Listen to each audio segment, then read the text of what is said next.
Well, good day, good evening, good afternoon, all of you at Work on Purpose, folks. It is time for this monthly Faith and Finance blog. And as always, we start out with the 5 principles of financial wisdom. Number 1, God owns it all. Psalm 24:1. The earth and everything on it belongs to the Lord. The world and its people belong to Him. Number 2, set long-term written financial goals. Proverbs 19:9. We make our own plans, but the Lord decides where we will go. Number 3, spend less than you earn. Proverbs 13:11.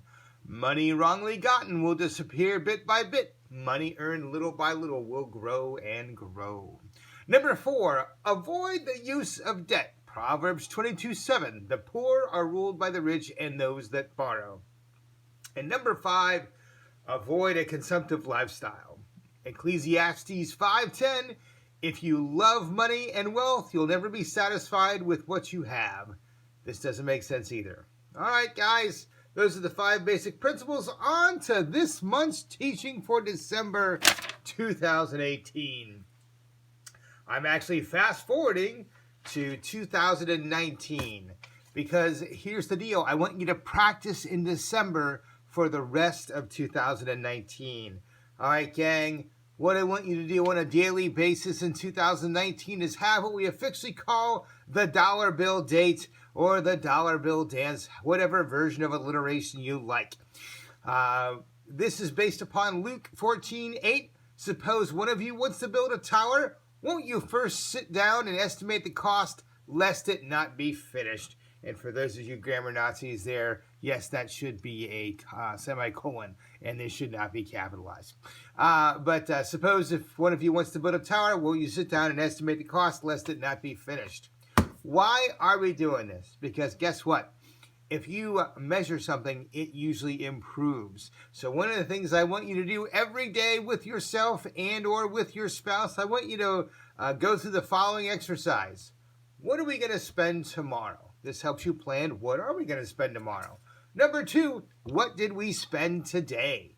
And number 3 is what we spent today, what we planned for yesterday. So what are we going to spend tomorrow? What did we spend today? And is what we spent today what we planned for yesterday? And I'm going to bring up my favorite version of how do you be able to physically measure your spending. I submit to you the humble memo stab. And all you do is, as you do this exercise, you take the receipt. I don't care how you spent it, whether cash, which is my preferred method, or a debit card, which is my second preferred method, or a credit card, shame, know your name. I want you to take the receipt, and I want you to do this. Stab the receipt on there as you've discussed. So, hey, what are we going to spend tomorrow? Oh, we're going to spend this on gas. Well, what did we spend today? Here's what we spent today. All right. Wash, rinse, repeat. And at the end of the month, you're going to have this nice stack of receipts as a physical representation of what you spent for that month. Now, why do I want you to do that? Because yes, it's easy and it's great to be able to track your spending on your EveryDollar app or your Mint app or whatever. But this actually helps you have a physical representation of how much you've spent. You'll be amazed at how tall this receipt pile gets at the end of the month. And oh, by the way, if you have a mortgage or something automatic, write it on a Post-it note, and you guessed it, stab it on that receipt. Now, here's the thing.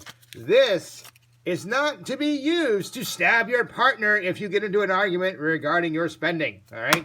That's what the Bible is for, and a good friend. So make sure you do your dollar bill date. And remember, I want you to focus on the things that matter and the things that you can control somewhere in between. And that is your daily spending habits. Have a great rest of the new year or Christmas and all that fun stuff. And I'm looking forward to everybody's memo stabs in the new year. Yes. And again, no blood on the stab. Please wipe it off. All right.